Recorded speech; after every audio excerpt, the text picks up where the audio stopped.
Hey everyone, this is David Brown with the migration update for March 2nd, 2025 from the Derby Hill Hawkwatch. It was a very cold morning with temperatures starting out around 5 degrees Fahrenheit, so instead of rushing outside, I decided to watch the feeders for a little while, and a lot of birds were feeding. I guess when it's this cold out, they like to eat to try to stay warm. Here's a downy woodpecker. Note the small bill and also the black dots on the outer tail feathers, and no red on the back of the head, so this is a female. Here's a tufted titmouse. This is a red-bellied woodpecker, and we know it's a female because this reddish-orange color does not extend all the way across the top of the head. Here's a male northern cardinal, and here's the female northern cardinal. This is a hairy woodpecker. Note the really large bill and the plain white outer tail feathers with no black dots, and we know it's a male because of the red on the back of the head. Here's the Carolina wren in a typical wren posture with that tail at a 90-degree angle to the back. Here's a black-capped chickadee. Here's a white-breasted nuthatch taking off with a seed. And here's a mourning dove fluffed up in the tree. I tried to do some lake watching, but it was just brutal with those cold temperatures and the wind directly in my face, so I didn't last very long. And plus, with the ice getting blown in towards the shore, most of the birds were farther out. One highlight that I had was a flock of ducks that flew by, and most of them were greater Scott, but there were 4 redheads mixed in, which were first for the season. And here's an immature bald eagle that was out over the lake, but not heading in a migratory direction. For my morning list from the North Lookout, I had 20 species. Since the winds had a northerly component, I conducted the Hawkwatch from the South Lookout, and I tried to smile, but my mouth was too cold. You can see that the South Lookout parking lot is not plowed, but there's a little bit plowed right at the entrance, enough for 1 or 2 cars to get out of the road. I even walked out to the actual South Lookout, and with the temperature so low, the snow was so frozen, it was able to easily support my weight, but with the wind there, it was just too brutal to hang out very long. The weather for hawkwatching was cold with the high of only around 17 degrees Fahrenheit. Winds were strong out of the northwest, shifting more westerly in the afternoon, and for most of the day it was overcast. There were little bits of sun here and there, and also some lake effect snow. In the morning, I had hardly any birds at all. I was hearing a few woodpeckers and seeing a couple things like starling, and one small highlight was getting my first of season rock pigeons. From the South Lookout in the morning, I had 11 species.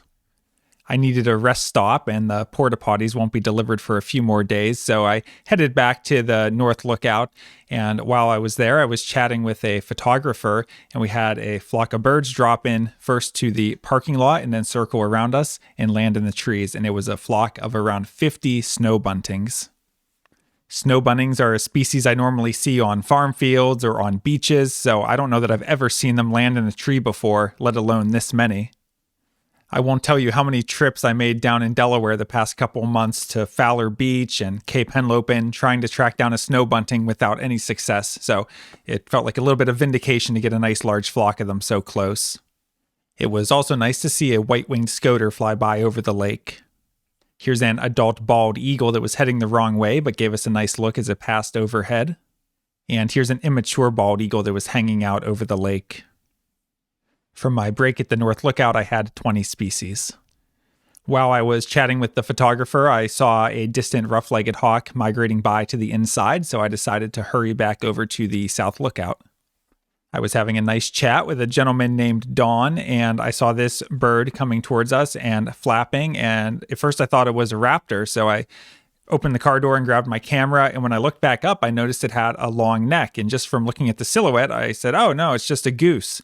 And when I brought the camera up to take some photos, I was like, well, that looks a little bit funny. That's not a goose. And it turns out that it's a sandhill crane that looks different than the way we normally see them. Normally, sandhill cranes have long legs trailing behind them, but this bird obviously has its legs tucked in, and we were speculating that could be because of the really cold temperatures, but I don't know that I've ever seen a sandhill crane with its legs tucked in like this in flight, and some other people I talked to hadn't seen it either, so kind of a little bit of an unusual sighting, and it's early to see a sandhill crane, so really good to get a crane on only the second day of the season, and I'm sure we'll have a lot more to come, but I'll always remember the one that had no legs. And a few minutes later, we had this nice bald eagle circle overhead and then continue on in a migratory direction, so I counted it. This bird's not quite a full adult yet. I mean, you can see it's pretty much starting to look like an adult bald eagle with the white head and white tail, but if you look, it's still got a lot of white where it should be brown and some brown where it should be white in the head and tail. So give this bird another year or two and it'll look a little bit more like a full adult. A bit later, we had 2 light morph rough-legged hawks. So notice the dark squares here in the wing and the really dark belly of this bird. But overall, it's got that Buteos shape, maybe slightly skinnier and longer wings than you would see on a red tail. And there were a few common ravens out enjoying the wind.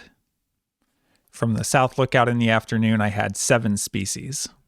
In total today, I had 29 species. 5 of those species were new for the hawkwatch season. Those were redhead, rock pigeon, American robin, snow bunting, and sandhill crane.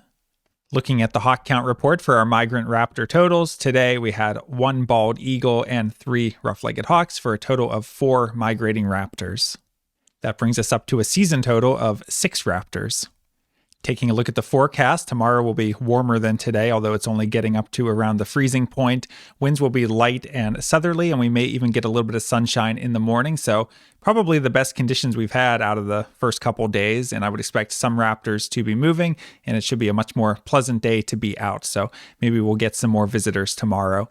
And then looking ahead to Tuesday, similar cloudy with light southerly winds, so would expect some movement again, but remember it's early in the season, so numbers will probably be relatively low still.